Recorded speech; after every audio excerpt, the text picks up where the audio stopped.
Yeah, I certainly think that there's a little bit of oh, look over there, that looks shiny. Um, when and I remember getting told off a bit, Rich, but I remember getting some harsh words from a coach. Why didn't you tell us about this? Why didn't you tell us about that?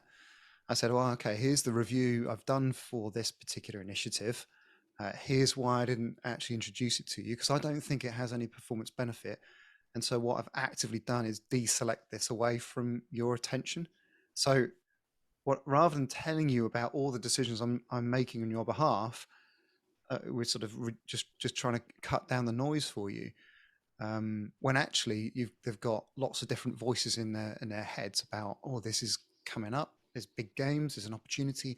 Why not take it? It's not going Yeah. to do any harm. Those sorts of things. When actually, what the coach need is clarity. They need confidence in the decisions that they're making. They are going to have the biggest effect, not necessarily trying to gather up hundreds of things. And this is one of the problems I think with the marginal gains approach, Yeah, I is that it agree. ends up being hundreds of things that become distracting.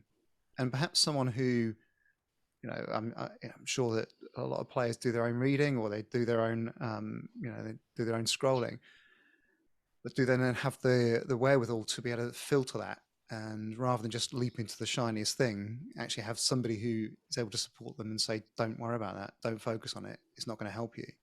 So two things there. I think the marginal gains idea, I think it relies on the idea that you really are getting your basics right.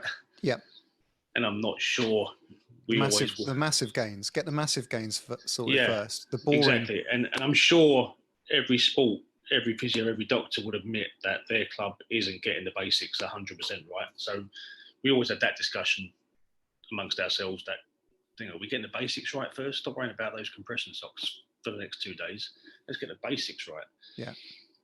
Other adjuncts are available apart from compression socks.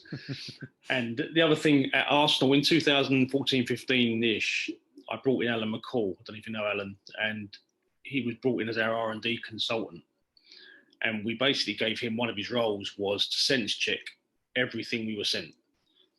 So we'd be getting 1 or 2 emails a week with the latest great product that your club must have because it does this, it does this. We're working with NASA, as they always were.